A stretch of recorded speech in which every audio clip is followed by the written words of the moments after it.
এ আল্লাহর বান্দা, 390 বছর আমার বয়স, কিন্তু আমি তাওরীত কিতাবের আলেম, জবুর কিতাবের আলেম। আমি তাওরীত পড়েছি, জবুর পড়েছি। এই আল্লাহর বান্দা, আমি তাওরাত এবং জবুরের মধ্যে আখিরি জামানার নবী যিনি হবেন ওনার কিছু আলামত পড়েছি।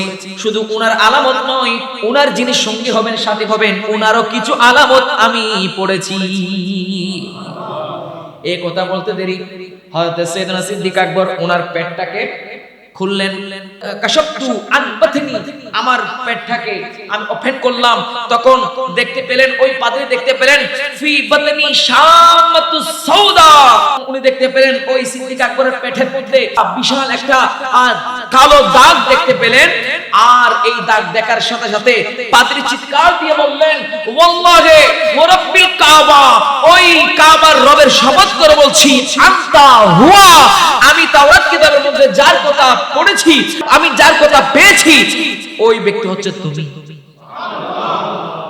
সাইয়েদনা সিদ্দিক আকবর রাদিয়াল্লাহু তাআলা আনহু ইসলামের জন্য যে তিতিক্ষা স্বীকার করেছেন, এটা একেবারে কিয়ামত পর্যন্ত অবিস্মরণীয় হয়ে থাকবে। একটু জোরে বলি সুবহানাল্লাহ। হযরত সাইয়েদনা সিদ্দিক আকবর রাদিয়াল্লাহু তাআলা আনহু, উনি এমন সাহাবী, উনি ইসলামের জন্য উনার জান মাল আল্লাহর নবীর কদমে এমন ভাবে কুরবান করেছেন, আল্লাহর নবী এলান করলেন। হযরত সাইয়েদনা আবু হুরায়রা রাদিয়াল্লাহু তাআলা আনহু এই হাদিস কানে রওয়ায়াত করছেন, আল্লাহর নবী বলছেন, মা নাফানি মালু আহাদিন কাত্তুন মা নাফানি মালু আবি বকর। একটু জোরে বলি সুবহানাল্লাহ। আল্লাহর নবী নবুয়তের জবানে এলান করছেন, আমার সাহাবীরা শুনো, আমি নবী আমার আবু বকরের সম্পদ দ্বারা ইসলাম যতটুকু উপকৃত হয়েছে, আর অন্য কারো সম্পদের মাধ্যমে, অন্য কারো অর্থের মাধ্যমে বা অন্য কারো মাধ্যমে আমার সিদ্দিক আকবরের মতো উপকার হয় নাই। একটু জোরে বলি সুবহানাল্লাহ। সিদ্দিক আকবর আশিক রাসূলের মধ্যে যেভাবে অদ্বিতীয়, ইসলামের খেদমতের মধ্যেও আমার সিদ্দিক আকবর অদ্বিতীয়। একটু জোরে বলি সুবহানাল্লাহ। হযরত সাইয়েদনা সিদ্দিক আকবর রাদিয়াল্লাহু তাআলা আনহু এই কথা যখন আল্লাহর নবী এলান করলেন, হযরত সাইয়েদনা সিদ্দিক আকবর কান্না করা শুরু করে দিয়েছেন। এই হাদিসটা না মিশকাত শরীফের মধ্যে নোট করা হয়েছে। যখন আল্লাহর নবী বললেন, মা নাফানি মালু আহাদিন কাত্তুন মা নাফানি মালু আবি বকর, আমার আবি বকরের সম্পদ আমি এত উপকার লাভ করেছি, ইসলামে এত উপকৃত হয়েছে, অন্য কারো মাধ্যমে এই উপকার হয় নাই। তখন ফাবাকা, হযরত সাইয়েদনা সিদ্দিক আকবর কান্না করা শুরু করে দিয়েছেন। ওনার চোখ দিয়ে অঝর ধারায়, অঝর নয়নে কান্না করছেন, চোখের পানি পড়ছে। আর হযরত সাইয়েদনা সিদ্দিক আকবর বলছেন, ইয়া রাসূলুল্লাহ হাল আনা ওয়া মালি ইল্লা লাকা, ইয়া রাসূলুল্লাহ, ও রাসূল, আমি সিদ্দিক আকবরের, আমি আবু বকরের যে সম্পদ আছে, আমি আবু বকরের যা আছে, এগুলো তো আপনার নবীর কদম আমি কুরবান করে দিয়েছি, এগুলো তো আমি আবু বকরের নয়, সম্পদগুলো তো আপনি নবী। একটু জোরে চিৎকার দিয়ে বলি সুবহানাল্লাহ। আমার সমস্ত সম্পদ আপনি নবীর কদমে কুরবান করে দিয়েছি, আপনার যা ইচ্ছা আপনি তা খরচ করবেন ইসলামের জন্য, দ্বীনের জন্য, মিল্লাতের জন্য, মাযহাবের জন্য। এগুলো আমার সম্পদ না, এগুলো আপনি নবীর সম্পদ। একটু জোরে বলি সুবহানাল্লাহ। এজন্য আল্লাহর নবী দৃঢ়কণ্ঠে এলান করলেন, দুনিয়ার জমিনে আমাকে যেই যা সাহায্য করেছে তার প্রতিদান আমি নবী দিয়ে দিয়েছি। প্রত্যেক সাহাবীর, প্রত্যেক উম্মতের প্রতিদান দুনিয়াতে আমি নবী দিয়ে দিয়েছি, কিন্তু একমাত্র আমার আবু বকর সিদ্দিকের প্রতিদান আমি নবী দিই নাই, এবং আবু বকর সিদ্দিকের প্রতিদান আমি নবী দিব না। কিয়ামতের ময়দানে আমার আল্লাহ নিজ হাতে আমার আবু বকরের প্রতিদান দিবেন। একটু জোরে বলি সুবহানাল্লাহ। উনি হচ্ছেন হযরত সাইয়েদনা সিদ্দিক আকবর। আবু বকর, বকর শব্দের অর্থ হচ্ছে সকাল, শুরু। তো হযরত সাইয়েদনা সিদ্দিক আকবরের নাম আবু বকর এই কারণে যে উনি ইসলামের মধ্যে সর্বপ্রথম ইসলাম গ্রহণ করেছেন, সেজন্য ওনার নাম হচ্ছে আবু বকর। বকর মানে সকাল, বকর মানে শুরু। হযরত সাইয়েদনা সিদ্দিক আকবর, উনি আমার নবীর একেবারে বাল্যকালের সাথী, খেলার সাথী, আপনার যৌবনের সাথী, গারের সাথী, হেরা গুহার সাথী, সুখে দুঃখে আমার নবী সদা সর্বদা আমার নবীর সাথে যিনি ছায়ার মতো লেগে থাকতেন, তিনি হযরত সাইয়েদনা সিদ্দিক আকবর রাদিয়াল্লাহু তাআলা। এবং দুনিয়া থেকে যাওয়ার পরেও হযরত সাইয়েদনা সিদ্দিক আকবর আমার নবীর সাথে ঘুমাচ্ছেন। এর চেয়ে বড় কি হতে পারে? কিয়ামতের ময়দানেও আমার সিদ্দিক আকবরের শান এটা জগৎবাসী দেখবে। সিদ্দিক আকবরের শান এটা অন্যরকম হবে, কারণ পৃথিবীর জমিনে যত মানুষ আছে, যত সাহাবী আছে, সমস্ত সাহাবীর আমল যদি এক পাল্লায় রাখা হয়, আর সাইয়েদনা সিদ্দিক আকবরের এক রাতের আমল যদি এক পাল্লায় রাখা হয়, আমার নবী নবুয়তের জবানে এলান করছেন আমার আবু বকরের পাল্লাটা বেশি ভারী হবে।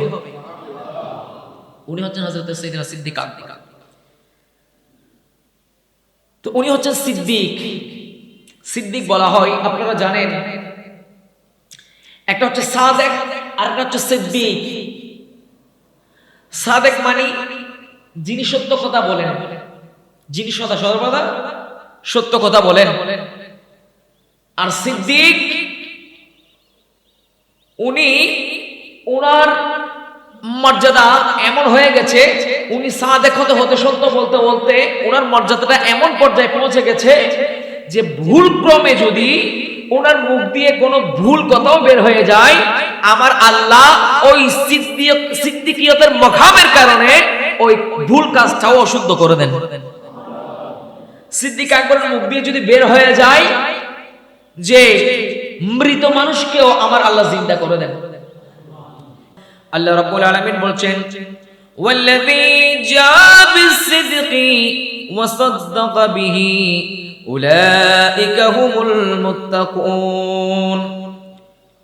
যিনি সত্য নিয়ে এসেছেন, যিনি আল্লাহর পক্ষ থেকে সত্য নিয়ে এসেছেন, ওয়া সাদ্দাকা বিহি, আর ওই সত্যকে যিনি সত্যায়ন করেছেন, উলাইকা হুমুল মুত্তাকুন, আর একমাত্র তিনি হচ্ছে মুত্তাকি ব্যক্তি। একটু জোরে বলেন সুবহানাল্লাহ। এই আয়াতের তাফসীর করতে গিয়ে মুফাসসিরিন ইকরাম বলেন, হযরতে মাওলা আলী শেরে খুদা বলছেন, আল্লাহর কসম করে বলছেন, হযরতে মাওলা আলী শেরে খুদা যখন এই আয়াত অবতীর্ণ হলো, হযরতে সাইয়েদনা আলী রাদিয়াল্লাহু তাআলা আনহু বলছেন, ওয়াল্লাহি ওয়াল্লাহি, আল্লাহর শপথ করে বলছি, ওয়াল্লাযী জা বিস-সিদকি, এখানে সত্য নিয়ে এসেছেন, এর দ্বারা মুরাদ হচ্ছে আমার নবী। আমার নবী সত্য দিন নিয়ে এসেছেন আল্লাহর পক্ষ থেকে, ওয়া সাদ্দাকা বিহি, আর এই দিনকে সত্য বলে সর্বপ্রথম সত্যায়ন করেছেন হযরত সাইয়েদনা সিদ্দিক আকবর।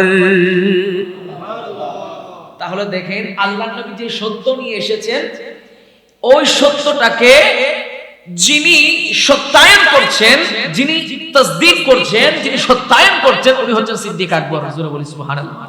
সেজন্য এখানে যা বিসিদ্দিকি, এই দিয়ে মুরাদ হচ্ছে, এর দ্বারা উদ্দেশ্য হচ্ছে আল্লাহর নবী, আর ওয়াসাদ্দাকা বিহি, যিনি সত্যায়ন করেছেন, এর দ্বারা মুরাদ হচ্ছে হযরত সাইয়েদনা সিদ্দিক আকবর। একটু জোরে বলি সুবহানাল্লাহ। তাহলে আমরা যে ইসলাম এখন পেয়েছি, দিন ইসলাম পেয়েছি, এই দিন ইসলাম আল্লাহর নবী এনেছেন দুনিয়াতে, আর সেই দিন ইসলামকে সত্যায়ন করেছেন, সত্য বলে স্বীকার করেছেন সর্বপ্রথম হযরত সাইয়েদনা সিদ্দিক আকবর। এই কারণে তিনি সিদ্দিক। দ্বিতীয় কথা হচ্ছে, হযরত সাইয়েদনা সিদ্দিক আকবর রাদিয়াল্লাহু তাআলা, উনি তো নবীর সঙ্গে ছিলেন, সাথী ছিলেন, কিন্তু ছোট্টবেলায়ও জাহেলি যুগের মধ্যে অনেকে শরাব পান করেছেন, অনেক অনেক পাপ কাজ করেছেন, মূর্তি পূজা করেছেন। কিন্তু হযরত সাইয়েদনা সিদ্দিক আকবর রাদিয়াল্লাহু তাআলা আনহু, উনি এমন এক শাখসিয়তের অধিকারী, উনি এমন একজন ব্যক্তিত্ব, যিনি ছোট্টবেলায়ও কোনোদিন মূর্তির পূজা করে নাই, মূর্তি পূজা করে নাই, মূর্তির সামনে যায় নাই, কোনোদিন উনি শরাব পান করে নাই। একটু জোরে বলি সুবহানাল্লাহ। জাহেলি যুগের মধ্যে যত প্রকারের খারাপ আছে, যত প্রকারের শর আছে, সমস্ত খারাপ অভ্যাস থেকে মুক্ত ছিলেন আমার সাইয়েদনা সিদ্দিক আকবর। সাইয়েদনা সিদ্দিক আকবরের বয়স যখন একেবারে 4-5 বছর। তখন ওনার আব্বা আবু কুহাফা, উনি পরবর্তীতে ইসলাম গ্রহণ করেছেন, উনি নিয়ে গেলেন সৈয়দনা সিদ্দিক আকবরকে, নিয়ে গেলেন একটা রুমের মধ্যে, একটা কক্ষের মধ্যে যেখানে বড় বড় মূর্তি ছিল। তখন হযরত সৈয়দনা সিদ্দিক আকবরের আব্বা জান আবু কুহাফা বলছেন, হে আমার সন্তান, এইদিকে তাকাও, আমাদের সামনে একটা বিশাল মূর্তি দেখা যায়, এই ঘরে একটা বড় মূর্তি আছে, শুনে রাখো, হাদিহি ইলাহাতুকা সুম্মুল উলা, এই বড় মূর্তি হচ্ছে তোমার খোদা। একটু জোরে বলে নাউজুবিল্লাহ। এই বড় মূর্তি হচ্ছে তোমার খোদা, আমাদের খোদা। এ আমার সন্তান, যেহেতু এই মূর্তি আমাদের খোদা, ফাসজুদ লাহা, আমার খোদাকে তুমি সিজদা করো, তোমার খোদাকে তুমি সিজদা করো। একটু জোরে বলেন নাউজুবিল্লাহ। এই কথা বলে হযরত সাইয়েদনা সিদ্দিক আকবর আব্বাজান বের হয়ে গেলেন, চলে গেলেন বাইরে। হযরত সাইয়েদনা সিদ্দিক আকবরের মাত্র 5 বছরের বাচ্চা। 5 বছরের বাচ্চা হলেও উনাকে আমার আল্লাহ এমন ভাবে হেফাজত করেছেন। হযরত সাইয়েদনা সিদ্দিক আকবর মূর্তিকে উদ্দেশ্য করে বলছেন, মূর্তি, তুমি যদি আমার প্রভু হও, তুমি যদি আমার রব হও, তুমি যদি আমার খোদা হও, তাহলে শুনো, ইন্নী জাইউন ফাতইন্নি, শুনো, আমি বড় ক্ষুধার্ত, আমার খিদা লেগেছে, তুমি যদি আমার খোদা হও তাহলে আমাকে খাবার দাও। একটু জোরে বলেন সুবহানাল্লাহ। এরপরে হযরত সাইয়েদনা সিদ্দিক আকবর যখন এই কথা বললেন, সিদ্দিক আকবর দেখতে পেলেন এই মূর্তি কোনো কথা বলে না, খাবার দেয় না, মূর্তি কোনো নড়াচড়া করে না, আওয়াজ আসে না, উত্তর দেয় না। হযরত সাইয়েদনা সিদ্দিক আকবর দ্বিতীয় প্রশ্ন করলেন, এ মূর্তি, ইন্নী আরিন ফাকসিনি, এ মূর্তি, আমার বস্ত্র নাই, আমার কাপড় নাই, তুমি যেহেতু আমার খোদা, তুমি আমাকে বস্ত্র দাও, আমাকে কাপড় দাও। এই কথা বলার পরে হযরত সাইয়েদনা সিদ্দিক আকবর বলছেন, আমি দেখতে পেলাম ওই মূর্তির কোনো আওয়াজ নাই, কোনো নড়াচড়া নাই, সে আমাকে কাপড় দিতে পারলো না। এরপর হযরত সাইয়েদনা সিদ্দিক আকবর রাগান্বিত হয়ে গেলেন। সিদ্দিক আকবর রাগান্বিত হয়ে একটা বড় পাথর নিলেন হাত দিয়ে, হাতের মধ্যে একটা বড় পাথর নিয়ে হযরত সাইয়েদনা সিদ্দিক আকবর মূর্তিকে বলছেন, হে মূর্তি, ফাইন কুনতা ইলাহান, যদি তুমি আমার প্রভু হও, যদি তুমি আমার খোদা হও, তাহলে ফামনা নাফসাকা, আমি তোমাকে এই পাথর নিক্ষেপ করতেছি। তুমি যদি আমার খোদা হও তাহলে এই পাথর থেকে তুমি তোমাকে রক্ষা করো। কয় বছরের বাচ্চা? 5 বছরের বাচ্চা। মাথার মধ্যে চলে আসলো যে যেহেতু এই মূর্তিকে মানুষ বানিয়েছে, মূর্তি কথা বলতে পারে না, মূর্তি আমাকে খাবার দিতে পারে না, মূর্তি আমাকে বস্ত্র দিতে পারে না, না না, মূর্তিকে আমি আঘাত করলাম, যে মূর্তি নিজেকে নিজে বাঁচাইতে পারে না, সেই মূর্তি কখনো আমার খোদা হতে পারে না। একটু জোরে বলেন সুবহান। বাড়ি থেকে আবু কুহাফা আসলেন, ওনার বাবা আসার পরে বলছেন, এই বাবা, তুমি কি করলাম, তুমি কি করলা, আমাদের খোদাকে তুমি ভেঙে ফেললা। যখন হযরত সাইয়েদনা সিদ্দিক আকবরকে মারার জন্য উদ্যত হলেন, হযরত সাইয়েদনা সিদ্দিক আকবরের আম্মা উম্মুল খায়র বলছেন, এ আমার স্বামী, তুমি আমার সন্তানকে মারিও না, আমার সন্তানকে মেরো না, কারণ আমার সন্তান দুনিয়ার অন্য কোন সাধারণ সন্তানের মতো না। একটু জোরে বলেন সুবহানাল্লাহ। আবু কুহাফা বলে, তুমি কি বলো?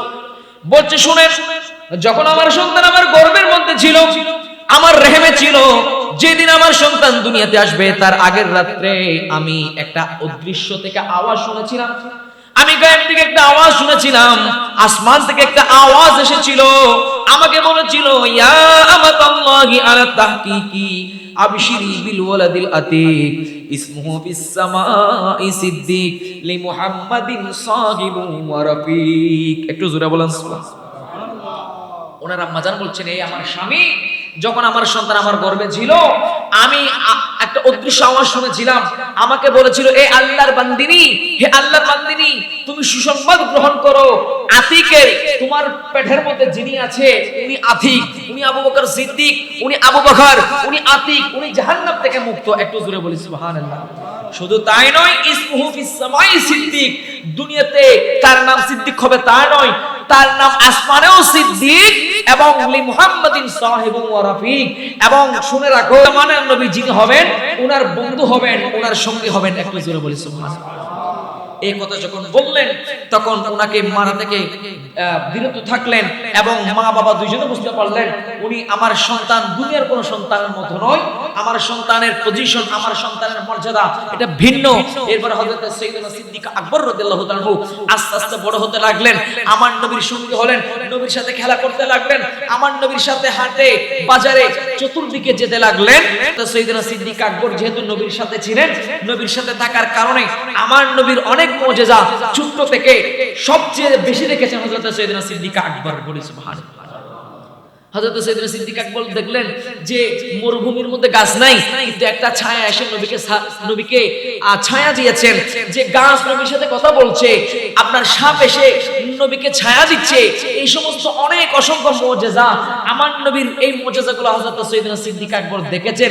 এবং একদিন সিদ্দিক আকবরকে একটা গাছ উদ্দেশ্য করে বলেন, গাছের জবান খুলে গিয়েছে, গাছ বলছে, এ আবু বকর শুনো, কিছুদিন পরে আখির জামানার নবী যিনি মুহাম্মদুর রাসূলুল্লাহ সাল্লাল্লাহু আলাইহি ওয়াসাল্লাম, উনি আত্মপ্রকাশ করবেন এবং তুমি তার সাথী হবে, তুমি সর্বপ্রথম মুসলিম হবে, এরকম শুভ সংবাদ পেয়েছিলেন। তখন সাইয়েদনা সিদ্দিক আকবর গাছকে বললেন, পাল্টা প্রশ্ন করলেন, এই গাছ আমি তো জানি না কখন সে আত্মপ্রকাশ করবে, তখন যখন আত্মপ্রকাশ করে তখন তুমি আমাকে ওই নবীর শুভ সংবাদ দেবে, যখন আত্মপ্রকাশের সময় হয় তখন তুমি আমাকে বলে দিবে, আমি ওই নবীর সহচর্য গ্রহণ করব। একটু জোরে বলি সুবহানাল্লাহ।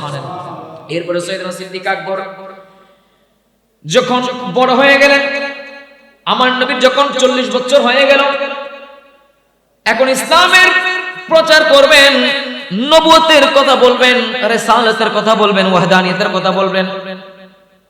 তখন হযরত সাইয়েদনা সিদ্দিক আকবর ইয়ামেন গেলেন। ইয়ামেন যাওয়ার পরে সেই ইয়ামেনের মধ্যে একজন তাওরাত কিতাবের বড় আলেম ছিলেন, আজাদ গোত্রের একজন আলেম ছিলেন। ওই আজাদ গোত্রের আলেমের বয়স হয়েছিল 10 বছর কম, 400 বছর, 390 বছর। ওই পাদ্রীর বয়স, ওই পাদ্রী আপনার তাওরাত কিতাবের আলেম ছিলেন, জবুর কিতাবের আলেম ছিলেন। তখন সাইয়েদনা সিদ্দিক আকবর যেহেতু উনি জেনেছেন, জানতে পেরেছেন এই ইয়ামেনের মধ্যে একজন বড় আলেম আছে, 400 বছরের আলেম, তো ওনাকে দেখার জন্য গিয়েছেন। দেখার জন্য যখন গেলেন, হযরত সাইয়েদনা সিদ্দিক আকবরকে দেখার সাথে সাথে ওই বৃদ্ধ আলেম এমন ভাবে তাকিয়ে আছেন এবং প্রশ্ন করলেন, আহসিবু আন্নাকা হারামি, আমার মনে হচ্ছে তুমি হারাম থেকে এসেছো। তখন সিদ্দিক আকবর বলছেন, কুলতু নাম, হ্যাঁ আমি হারাম থেকে এসেছি। তখন ওই আলেম বলছে, আহসিবু আন্নাকা কুরাইশিয়া, আমার মনে হচ্ছে তুমি কুরাইশি। বলছে না, হ্যাঁ আমি কুরাইশি। এরপরে আবার প্রশ্ন করলেন যে আহসিবু আন্নাকা তামিমিয়া, আমার মনে হচ্ছে তুমি তামিমি গোত্রের। তখন সিদ্দিক আকবর বলছে না, হ্যাঁ আমি তামিমি গোত্রের। তখন বলছেন, ইসমুকা আবু বকর, তোমার নাম কি আবু বকর? বলছে হ্যাঁ হ্যাঁ আমার নাম তো আবু বকর। কি হয়েছে? তখন ওই পাদ্রী বলছে, ইকশিফ বাতানাক, তোমার ওই কাপড় তুলো, আমি তোমার পেট দেখতে চাই। তখন সাইয়েদনা সিদ্দিক আকবর বলছে না, আমি আপনাকে কেন পেট দেখাবো, আমার শরীর দেখাবো, বলেন কি সমস্যা। বলছেন, এ আল্লাহর বান্দা, আমি 400 বছর আমার বয়স, 390 বছর আমার বয়স, কিন্তু আমি তাওরাত কিতাবের আলেম, জবুর কিতাবের আলেম, আমি তাওরাত পড়েছি, জবুর পড়েছি। এই আল্লাহর বান্দা, আমি তাওরাত এবং জবুরের মধ্যে আখিরি জামানার নবী যিনি হবেন ওনার কিছু আলামত পড়েছি। শুধু ওনার আলামত নয়, ওনার যিনি সঙ্গী হবেন, সাথী হবেন, ওনারও কিছু আলামত আমি পড়েছি। এই কথা বলতে দেরি হযরত সাইয়েদনা সিদ্দিক আকবর ওনার পেটটাকে খুললেন। ওই পাদ্রী বললেন, আমি ওই যিনি সঙ্গী সাথী হবেন তার কিছু আলামত পড়েছি। ওই আখিরি জামানার নবীর 2 জন সঙ্গী হবেন, একজন বৃদ্ধ হবেন, আরেকজন জওয়ান হবেন। যিনি যুবক হবেন উনি বড় বীর হবেন, উনি বীর বাহাদুর হবেন। আরেকজন বৃদ্ধ হবেন, আর যিনি বৃদ্ধ হবেন ওনার আলামতের সাথে আমি তোমার সাথে মিল পাচ্ছি, সেজন্য আমি তোমার পেট দেখতে চাচ্ছি। একটু জোরে বলেন সুবহানাল্লাহ। তখন হযরত সাইয়েদনা সিদ্দিক আকবর ওনার পেটটা খুললেন। পেটটা খোলার পরে তখন কাশাফতু আন বাতনি, আমার পেটটাকে আমি ওপেন করলাম, তখন দেখতে পেলেন, ওই পাদ্রী দেখতে পেলেন ফি বাতনি শামাতুস সাউদা, তখন উনি দেখতে পেলেন ওই সিদ্দিক আকবরের পেটের মধ্যে একটা বিশাল একটা কালো দাগ দেখতে পেলেন। আর এই দাগ দেখার সাথে সাথে পাদ্রী চিৎকার দিয়ে বললেন, ওয়াল্লাহি ওয়া রাব্বিল কাবা, ওই কাবার রবের শপথ করে বলছি, আনতা হুয়া, আমি তাওরাত কিতাবের মধ্যে যার কথা পড়েছি, আমি যার কথা পেয়েছি, ওই ব্যক্তি হচ্ছে তুমি। তো পাদ্রী বলছেন, তুমি ওই আখিরি জামানার সঙ্গী সাথী হবে, ওনার সহচর হবে এবং তুমি ইসলাম গ্রহণ করবে, আমি তোমার কথা পেয়েছি। এখন শোনো, আমি যদি ওই নবীকে পেতাম তাহলে ওই নবীর হাত আমি ইসলাম গ্রহণ করতাম। এখন আমি যেহেতু বৃদ্ধ হয়ে গেছি, আমি ওই নবীকে পাই কিনা সন্দেহ, জানি না। আমি কিছু কবিতা লিখেছি ওই নবীর জন্য, তোমার সাথে যদি ওই নবীর সাক্ষাৎ হয় তাহলে আমার এই কবিতাগুলা ওনার কদমে একটু পেশ করবে। একটু জোরে বলি সুবহানাল্লাহ। তখন হযরত সাইয়েদনা সিদ্দিক আকবর সেই কবিতা নিয়ে চলে আসতে লাগলেন। মক্কার মধ্যে আসার পরে হযরত সাইয়েদনা সিদ্দিক আকবর এর সাথে দেখা হলো আবু জেহেলের সাথে, উতবার সাথে, কাফেরদের সাথে। কাফেররা বলতেছেন, আবু বকর তুমি কোথায় গিয়েছো? তোমার জন্য আমরা অপেক্ষা করছি। বলছে, কেন? তোমার বন্ধু এই ইসলামের প্রচার করছে, তোমার বন্ধু বাপদাদার ধর্ম ছেড়ে দিয়েছে, সে নাকি নতুন ধর্মের প্রচার করছে, সেই নতুন ধর্মের প্রবর্তন করছে, আমরা এর বিচার তোমাকে দেওয়ার জন্য আমরা বসে আছি, তুমি এসেছো। তখন হযরত সাইয়েদনা সিদ্দিক আকবর কোনরকম তাদের সাথে কথা শেষ করে দরবার মুস্তাফার মধ্যে চলে গেলেন, নবীর কদমের মধ্যে চলে গেলেন। আল্লাহর নবীকে গিয়ে বললেন, ইয়া রাসূলুল্লাহ, আপনি কি একাত্মবাদ খোদার প্রচার করছেন? তখন আমার নবী বলছেন, হ্যাঁ সিদ্দিক, হ্যাঁ আবু বকর, আমি আল্লাহর পক্ষ থেকে প্রেরিত হয়েছি, আমি আল্লাহর রাসূল, তুমি ইসলাম গ্রহণ করো, তুমি ইসলাম গ্রহণ করো। তখন হযরত সাইয়েদনা সিদ্দিক আকবর বলছেন, ইয়া রাসূলুল্লাহ, ইয়া হাবিবাল্লাহ, আমি ছোট থেকে আপনার অনেক মুজিজা দেখেছি, অনেক কিছু সাক্ষী আমি আবু বকর, কিন্তু আমি ইসলাম গ্রহণ করব, কিন্তু আমার কিছু প্রমাণ একটু দেখতে মন চাচ্ছে, কিন্তু আপনার যদি বিশ্বাস আছে, এরপরও আমি যদি ইসলাম গ্রহণ করব, আমাকে একটু প্রমাণ সহ কিছু দেখান। তখন আমার নবী বলছেন, আবু বকর, তুমি ইসলাম গ্রহণ করার জন্য সবচেয়ে বড় প্রমাণ হচ্ছে ওই ইয়ামেনের বৃদ্ধ আলেম। আলেমের কথা কি আবু বকর সিদ্দিক আমার নবীকে বলেছেন? এখনো বলেন নাই, কিন্তু নবী বলছেন সবচেয়ে বড় প্রমাণ হচ্ছে ইয়ামেনের সেই বড় পাদ্রী, সে বড় আলেম। তখন আবু বকর বলছেন, আমি তো অনেক বৃদ্ধের সাথে দেখা করেছি, কোন আলেমের কথা বলছেন? আমার নবী বলছেন, যে আলেম তোমাকে আমার কথা বলেছে, আমার সুসংবাদ দিয়েছে, এবং যে আলেম আমাকে দেওয়ার জন্য একটা কবিতা দিয়েছেন তোমাকে, সেই কবিতাটা আমাকে দাও। সিদ্দিক আকবর বলেন, ইয়া রাসূলুল্লাহ, আমি তো আপনাকে এই কবিতার কথা বলি নাই, বৃদ্ধের কথা বলি নাই, পাদ্রীর কথা বলি নাই, আপনি কিভাবে জানলেন? নবী বলছেন, আবু বকর, আমি তো আল্লাহর রাসূল, আমার আল্লাহ জিবরিলের মাধ্যমে আমি নবীকে জানিয়ে দিয়েছে। তখন হযরত সাইয়েদনা সিদ্দিক আকবর বলছেন, ইয়া রাসূলুল্লাহ, আমার আর কোনো প্রমাণ লাগবে না, আপনি নবীর হাতটা বাড়িয়ে দিন। হযরত সাইয়েদনা সিদ্দিক আকবর বলছেন, লা ইলাহা ইল্লাল্লাহু মুহাম্মাদুর রাসূলুল্লাহ, একটু চিৎকার দিয়ে বলেন সুবহানাল্লাহ। হযরত সাইয়েদনা সিদ্দিক আকবর ইসলাম গ্রহণ করলেন। ইসলাম গ্রহণ করার পরে হযরত সাইয়েদনা সিদ্দিক আকবর সহ সবে মাত্র 38 জন মুসলমান। কয়জন? 38 জন মুসলমান। সিদ্দিক আকবর বলছেন, ইয়া রাসূলুল্লাহ, আমরা ইসলাম গ্রহণ করেছি, এই দিন কি মিথ্যা নাকি সত্য? বলছে সত্য ধর্ম। সিদ্দিক আকবর বলছেন, ইয়া রাসূলুল্লাহ, আমাদের দিন যদি সত্য হয় তাহলে আমরা আর কেন গোপনে? আমার মন চাচ্ছে আমি এই মক্কার আঙ্গিনার মধ্যে দাঁড়িয়ে, সাফা পাহাড়ের মধ্যে দাঁড়িয়ে আমি আরব সমাজকে বলে দিতে চাই, আপনি আল্লাহর রাসূল আর ইসলাম হচ্ছে আল্লাহর মনোনীত ধর্ম। একটু জোরে বলেন সুবহানাল্লাহ। আমার নবী বলছেন, আবু বকর, আমরা তো সংখ্যায় কম। তখন সিদ্দিক আকবর বলছেন, ইয়া রাসূলুল্লাহ, আমরা সংখ্যায় কম হলেও আমাদের সাথে আমার আল্লাহ আছেন, শুধু আপনি নবীর অনুমতি পাওয়া দেরি। আমার নবী যখন অনুমতি দিলেন, হযরত সাইয়েদনা সিদ্দিক আকবর শত শত কাফেরের মাঝে দাঁড়িয়ে সর্বপ্রথম ইসলামের পক্ষে খুতবা দিয়েছিলেন, সর্বপ্রথম ইসলামের পক্ষে এলান করেছিলেন সাফা পাহাড়ের মধ্যে দাঁড়িয়ে হযরত সাইয়েদনা সিদ্দিক আকবর। এলান করতে দেরি, সিদ্দিক আকবর বলছেন, এই আরববাসী শোনো, মক্কার তোমরা যে ধর্ম পালন করছো, এই ধর্ম সত্য ধর্ম নয়, তোমরা নবী মুহাম্মদের ধর্মে, তোমরা নবী মুহাম্মদের ধর্মকে কবুল করো। ইনি আল্লাহর রাসূল, ইনি আল্লাহর রাসূল, উনি সত্য দিন নিয়ে এসেছেন আমাদের কাছে, তোমরা এই ইসলাম ধর্ম গ্রহণ করো। এই কথা বলতে দেরি হযরত সাইয়েদনা সিদ্দিক আকবরকে এবং যারা নও-মুসলিম ছিল 38 জন মুসলমান সহ আমার নবীকে সহ কাফেররা এমন ভাবে অতর্কিত ভাবে হামলা করেছেন, এমন ভাবে আক্রমণ করেছে, হযরত সাইয়েদনা সিদ্দিক আকবর রক্তাক্ত হয়ে গেলেন। ওনার কান দিয়ে রক্ত বের হয়, নাক দিয়ে রক্ত, চোখ দিয়ে রক্ত।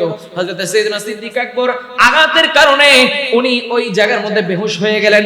বেহুশ হয়ে যাওয়ার পরে উনার গোত্রের মানুষজন খবর পেল, তখন ওই গোত্রের মানুষরা সবাই লাঠি নিয়ে বের হয়ে গেল। কি ব্যাপার, মানুষ ভুল করতে পারে, কিন্তু এভাবে তাকে হত্যা করতে হবে, এভাবে তাকে অত্যাচার করতে হবে, এটা তো আমরা মেনে নিব না। আবু বকর যদিও বা আমাদের শত্রু মুহাম্মদের সাথে হাত মিলিয়েছে, কিন্তু আবু বকর তো আমাদের গোত্রের। হযরত সাইয়েদনা সিদ্দিক আকবরের গোত্রের মানুষজন বের হয়ে গেলেন। মানুষ বের হওয়ার পরে সিদ্দিক আকবরের সামনে আসলেন।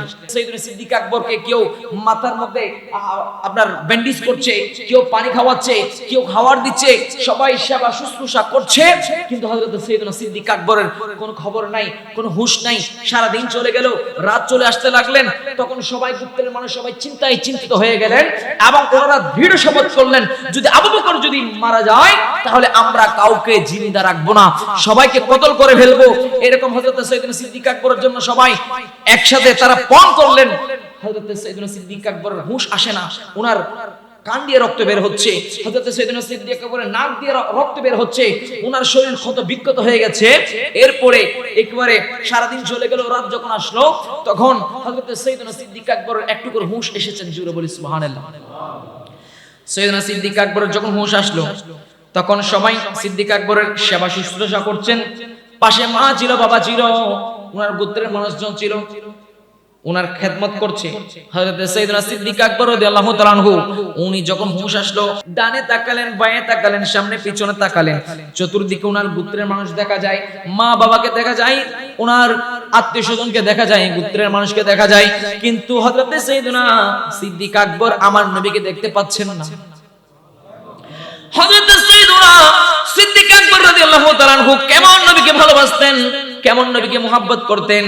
উনার সবেমাত্র হুঁশ এসেছে, আর যখন নবীকে দেখতে পেলেন না, উনি বলছেন আমার রাসূল কোথায়? মা ফালা রাসূলুল্লাহ সাল্লাল্লাহু আলাইহি ওয়াসাল্লাম, আমার নবী কোথায়, আমার নবী কোথায়, আমার বন্ধু কোথায়, আমার নবীর কি খবর? এই কথা যখন বলতে লাগলেন, উনার গোত্রের মানুষ বলছেন, কি রে, আমরা তো তোমার জন্য যুদ্ধ করার জন্য প্রস্তুতি গ্রহণ করছিলাম, আর তোমার হুঁশ আসার সাথে সাথে তুমি আমাদেরকে তালাশ করো নাই, তোমার গোত্রের মানুষকে তুমি তালাশ করো নাই, সর্বপ্রথম তুমি তালাশ করতেছো আমাদের শত্রু মুহাম্মদকে। আমরা আর তোমার সাথে নাই, তুমি মরে যাও, তুমি পচে যাও, তোমার পাশে দাঁড়াবো না, আমরা চলে যাচ্ছি। এই কথা বলে চলে গেলেন। হযরত সাইয়েদনা সিদ্দিক আকবর বলছেন আমার নবী কোথায়? মাকে বললেন, মা আমার নবীর খবর এনে দাও। তখন হযরত উম্মুল খায়র আমার হযরত সিদ্দিক আকবর আম্মাজান বলছেন, বাবা তোমার নবীর খবর আমি কোথায় পাবো? আমি তো তোমার নবীকে চিনি না, তোমার নবীর খবর কোথায় পাবো?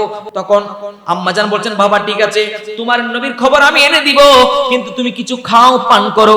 সাইয়েদনা সিদ্দিক আকবর বলছেন, আমার জান চলে যাবে, আমি এক ফোঁটা পানিও পান করব না, আমি কোন ধরনের খাবার খাবো না, আগে আমার নবীর খবর এনে দাও। আমার নবী যদি সুস্থ থাকে আমি পান করব, আমার নবী যদি দুনিয়াতে না থাকে আমি সিদ্দিক আকবর এই দুনিয়ার মধ্যে থাকবো না। হয়তো সাইয়েদনা সিদ্দিক আকবর এই পিড়িতে মা গেলেন, বলছে বাবা আমি কোথায় পাবো তোমার নবীকে? তখন সিদ্দিক আকবর বলছেন, উমর ফারুক রাদিয়াল্লাহু তাআলা আনহুর ফারুক আজমের একজন বোন আছে যার নাম উম্মে জামিল, উম্মে জামিলের কাছে যাও, উম্মে জামিলের কাছে গেলে তাহলে আমার নবীর খবর পাবে। মা গেলেন উম্মে জামিলের কাছে, উম্মে জামিলকে বললেন, মা আমি আবু বকরের মা। কোন আবু বকর? যে তোমার নবীর, তোমাদের একজন নবী আছে নাকি, ওই নবীর যেই বন্ধু, বাল্যকালের বন্ধু, একেবারে সুখে দুঃখে যিনি সদা সর্বদা থাকে, ওই আবু বকরের মা, আমাকে একটু তোমাদের নবীর খবর দাও, আমার সন্তানকে আঘাত করা হয়েছে, আমার সন্তান এখন দুনিয়া থেকে যাওয়ার আগ মুহূর্ত হয়ে গেছে, আমার সন্তান দুনিয়া থেকে চলে যাবে এমন অবস্থার মধ্যে পড়ে গেছে, একটু নবীর খবর দাও, আমার সন্তানকে যদি নবীর খবর দিতে না পারি তাহলে আমার সন্তান ইন্তেকাল করবে, আমার সন্তান বেঁচে থাকবে না। তখন উম্মে জামিল সহ গেলেন আবু বকর সিদ্দিকের কাছে। সিদ্দিক আকবরের পাশে গিয়ে বলছেন, হুজুর আপনার টেনশন করার দরকার নাই, চিন্তা করবেন না, আল্লাহর নবী সুস্থ আছেন, আল্লাহর নবী ভালো আছেন, একটু জোরে বলেন সুবহানাল্লাহ। সিদ্দিক আকবর বলছেন আমি মানি না, আমি যতক্ষণ আমার নবীকে দেখবো না, আমার চক্ষু দিয়ে যতক্ষণ নবীকে দেখবো না, ততক্ষণ আমি শান্ত হব না।